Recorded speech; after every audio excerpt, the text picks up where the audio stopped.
Okay, I'm not going to play this guy's video. Okay, I don't think that'd be very fair. I would like to have the guy on my show on a Saturday night. I left in the info. Okay, I think he says a lot of valuable things here, and he has some, and he's starting to see through a lot of crap, and he's realizing the social engineering aspect of it, anyhow. But I can tell that he hasn't caught on to just yet the fact that he's using the word game. Okay, he's telling you don't play the game, and I agree with don't play the game in the title he's giving you. Okay, great lie, don't play the game. But see, he's trying to get you to go back to playing the game and building society. Well, guess what? It's the word that's causing people's behaviors subconsciously, and they don't even know it. No, if I go back a little further than this guy went back, you would see that there was no such thing as the word game. People worked together. Okay? Society was built by people working together, not by game, not by competing against each other. Nothing of any good has ever come out of competing against each other because nobody wants to be a loser. Like no man wants to be at the bottom of a line of how many guys as he spoke about, which he's correct. But also, nobody wants to be a loser. And you're using a terminology that's been handed to us through social engineering to continue the problems to go. Division. Yep. Competitive nature. Yes. No, the competitive nature isn't your nature. It's what's been engineered into you from the time you was born and everything you've seen in your life when you grew up. These are words that are social engineering words that was purposely put into society, okay, many decades ago when they first built their first arenas for sports.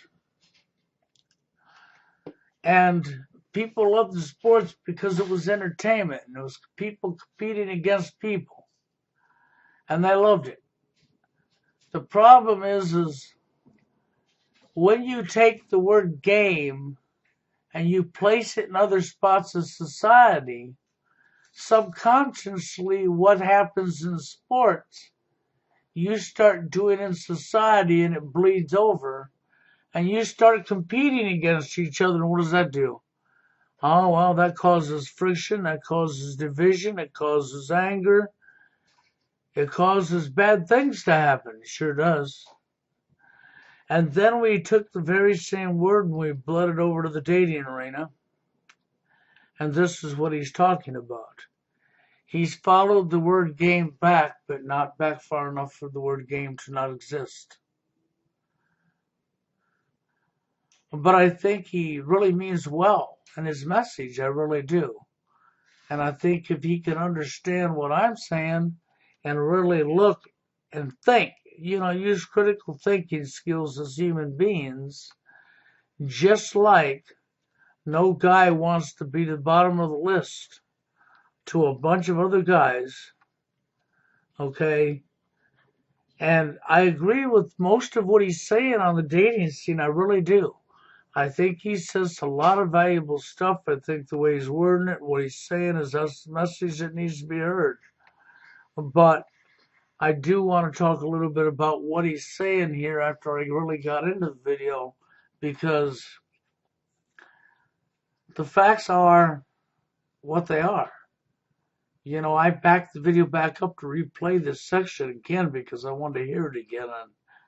And then I just stopped it because I've heard the whole video and backed it up and re-listened. I backed it up a little over halfway and re-listened about it here. And I've decided that I was going to do this here video response at his video, okay? Because the facts are this. I've been focusing hard recently on trying to show people the words we're using and what these words do to us subconsciously and what it causes. How the words that we become to accept as everyday words subconsciously leads to, like the word game, leads to people competing. See, he's got it down that, well, we competed to build society, and girls were chasing, 4 or 5, would be chasing a 6, 4 would be chasing a 5, and so on. And even short little guys and ugly guys and what have you had girlfriends. This is correct. See, he's not wrong about everything, but the part that has to be removed is the game. This is a word just like the sexual market value, as if we're in a market. People don't stop to think about the words, how powerful these words really are, and how subconsciously, because everything you've ever learned in your life when you were in school, you maybe played baseball or you played a sport outside. At least this is what they used to do when I was in school, and you competed against each other.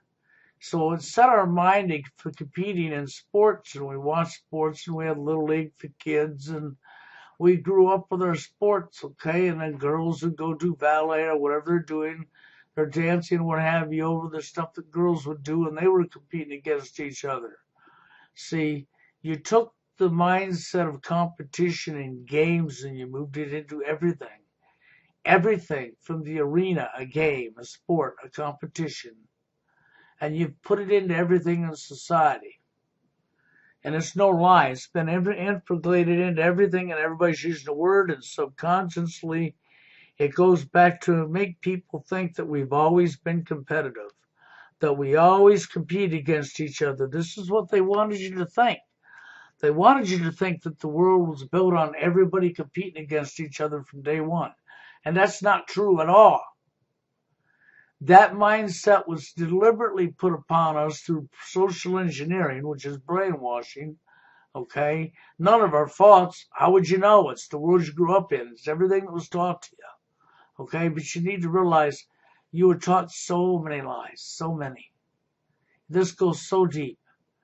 This guy's correct about what he's saying. The only thing I don't see that I don't think maybe he understands. But this is why I said I like this guy.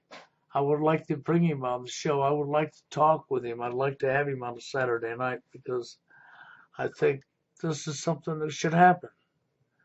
Okay, but understanding the words, this is why I've been focusing in on the words, because I've always fought against the division. And if I can get you to understand where a lot of our mindsets come from and what we perceive to be normal, how these words skew that, mess that up. That's what these words do. And it progressively gets worse because everybody takes this word in the wrong light to begin with and uses it in the wrong way. See, we got to end the word game. We got to be at work on ourselves to change our mindset so we're not competing against each other, but rather working with one another and respecting each other. And I know that's a hard pill for a lot of you to swallow, but it's the only way out. If you continue the mindset of game, you will continue to destroy.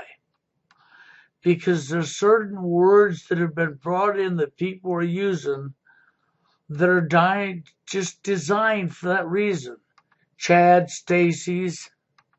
Yeah, the word Chad, Stacy's, okay, is categorying people.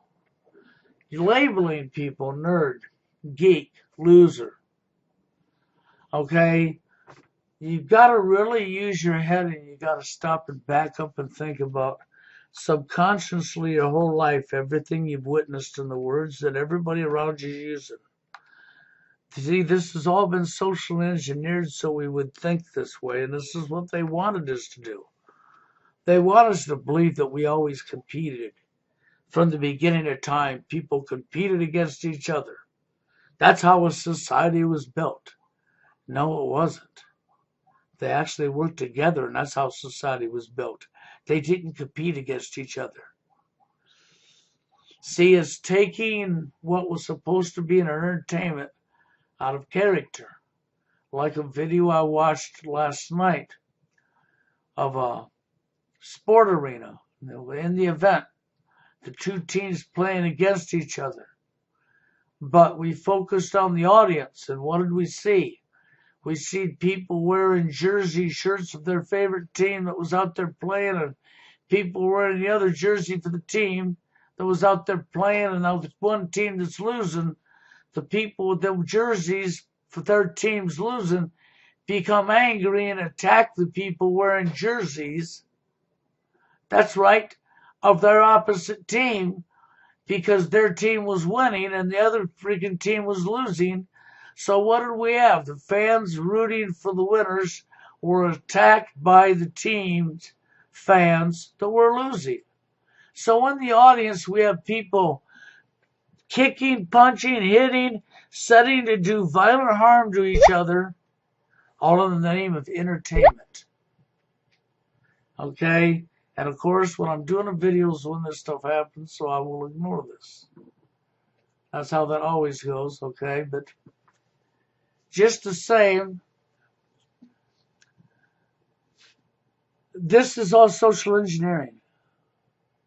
Every last bit of it. We have to be able to, no, I agreed with him, don't play the game. Matter of fact, don't even play the game in society. End the game. Remove the wording from your vocabulary. Reset your mindset. Reset. It is sort of like we need to reset in society. Well, people need to reset their own mindsets to how they think of things, because they need to understand that we're all humans. We all have emotions, feelings, wants, and needs, every last one of us. And it has nothing to do with gender. Okay? No, women are not more emotional than men. I've met an awful lot of very emotional men just like women.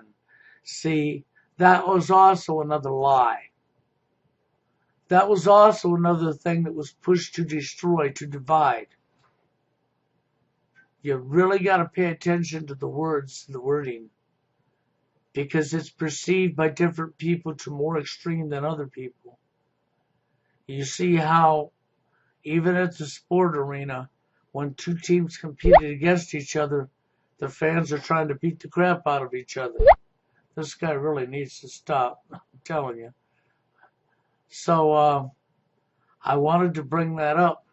And it looks like I'm going to have to end this video, because it don't look like he plans on stopping anytime soon.